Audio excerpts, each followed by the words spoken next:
Alright, so I hope everybody's doing okay. Obviously, it's crazy time right now. Not just here, but, throughout the world. So, I know I haven't made a video in a while. If you care, probably don't. But, I haven't talked yet about the Cleveland Browns moves and free agency.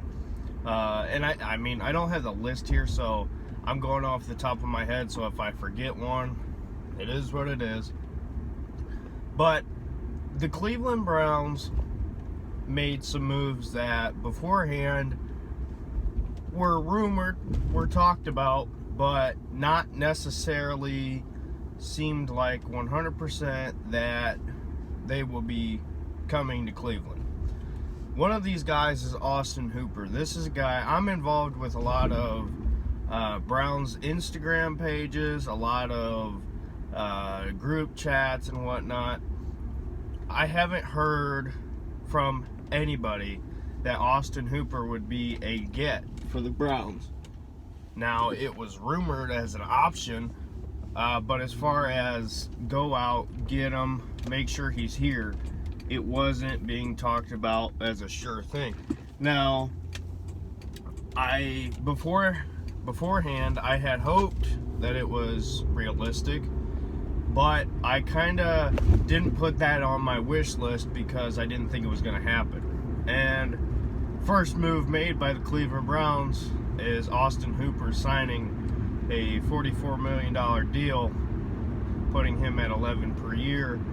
And a lot of people said, you know what, that's really expensive. The Browns really don't need him. Here's the thing with that. Baker Mayfield, his whole career, even going back to Oklahoma with Mark Andrews, has used tight ends like crazy. Tight ends are probably the biggest part of his game as far as weapons that he likes to use.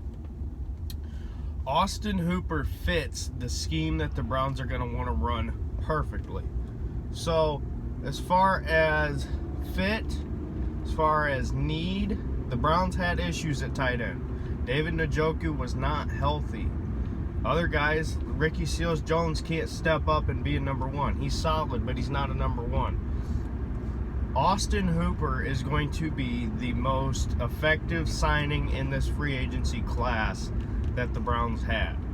I'm telling you, if you go back, you watch Baker's film from college through his first year, now through his second, and coming into this year, he loves to use tight ends. That's his comfort zone. He loves tight ends. Austin Hooper fits the scheme.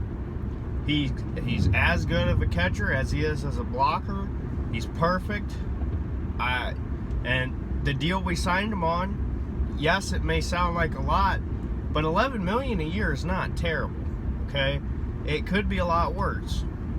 Everybody's saying, well, he's the highest paid tight end. Well, when George Kittle and guys like that come out and their time is up to get repaid, they're going to get a lot more than that anyway. So, you're paying for what you're getting. And Austin Hooper is a great get by this Cleveland Browns team, and I think he's going to have the biggest impact. Now, second guy on day one, I believe, was Jack Conklin, whatever, out of Tennessee. Now, clearly, the Cleveland Browns need offensive line help. That's no secret. But Jack Conklin, to me, seemed like a guy that might cost too much. He might not be willing to work with the kind of deal that Andrew Berry would want him on as far as moving for the future when you're going to have to sign Denzel Ward, Baker, Chubb, guys like that. He signed a front-loaded contract, which means this is going to give the Browns some wiggle room when it comes time to pay those other guys. Now, I think it's a 3-year deal, something like that. And it's not just the fact that he was the best lineman in this free agency class. He is the perfect offensive lineman for the scheme that Kevin Stefanski is going to run, that wide zone run scheme. He's perfect for that. And at the price tag you're getting him, even though it is larger, you're front loading it. The contract between him and then the left tackle being on a rookie contract will balance out.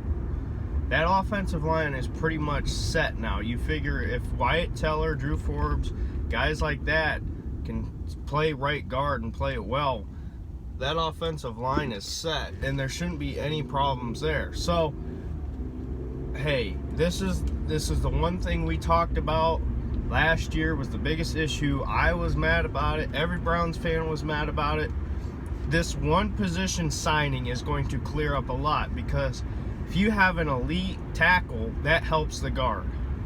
Not as much from guard to tackle, but it helps the guard if your tackle's really good. So the right guard is important, but if you got that good tackle, you're not going to need that extra lot of help there, if that makes sense. So I figure it's going to be Andrew Thomas at 10. Based on how some of these mock drafts are, I'll probably do a mock draft at some point. Based on how the chips are falling here, I think it's either going to be Jedrick Wills or Andrew Thomas, which I'm happy with. I would be thrilled with the both of them, either one. Now, I'm hoping, me personally, I'm a little weary on, what's his name? Mekhi Becton out of Louisville. I think he is a lot of just size and measurables than anything else. So I'm kind of cautious on him, and plus I think he's probably going to go forward to the Giants. And so if we don't get him, that's fine with me. If we do get him, okay, whatever.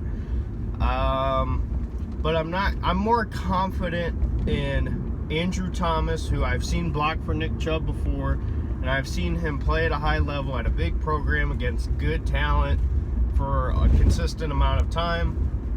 Jedrick Wills, same thing. Seen him perform at a consistent amount of time for a while. Great players. Now, if we got Tristan Wirfs, I'd love it. I love Tristan Wirfs. But the thing with Tristan Wirfs is, playing at Iowa, he has not played against the elite of the elite as far as pass rushers. That would be one of my concerns. So, it is what it is. With Jack Conklin being signed, the left tackle, on a rookie contract, it's going to balance it out. Now, safety, Carl Joseph, I love it. He was a former first-round pick. He was actually the pick to the Raiders before the Titans when we traded to the Titans for Jack Conklin. So a lot of potential, never really broke out, I guess you could say. Great get. I could see him staying long term. Got another safety from Minnesota. He's a veteran, solid. It is what it is. You figure Sheldrick Redwine, and I figure you're going to get a rookie too at safety. So I don't know when, but at some point you'll get a rookie add on at safety. BJ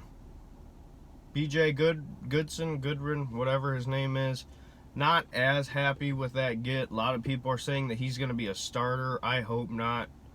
I don't think he's good enough to be a starter. He's a good tackler. That's about it. What I'm hoping with him is I'm hoping this is a situation where one guy goes from one team to a different scheme, different situation, and performs at a high level. This has happened before, so it's not out of the possibility that happens here. So that's what I'm hoping for with him.